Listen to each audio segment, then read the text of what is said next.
Sorry madam, നിങ്ങളുടെ മകൾ രചനയ്ക്ക് മറവിയുടെ അസുഖമുണ്ട്. നിങ്ങളുടെ മകൾ പെട്ടെന്ന് കാര്യങ്ങൾ മറക്കും. കുട്ടീനെ ഒന്ന് ശ്രദ്ധിച്ചേക്കണം.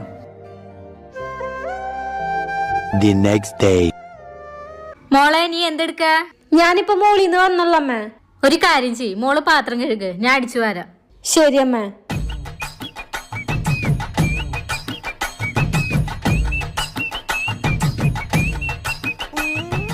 മോളെ, നീ എന്തെടുക്ക? ഞാനിപ്പോ മോളിന്ന് വന്നോളമ്മേ. എന്നാ മോളെ അടിച്ചു വാര്, ഞാൻ പാത്രം കഴുകി വെക്കാം. ആ ശരി അമ്മേ.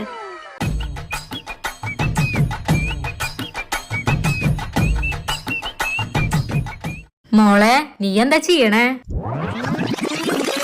ഞാൻ മോളിന്ന് വന്നോളമ്മേ. എന്നാ നീ പോയി തുണിയൊക്കെ കഴുകിട്, ഞാൻ ബാത്റൂം വൃത്തിയാക്കാം. ആ ശരി അമ്മേ.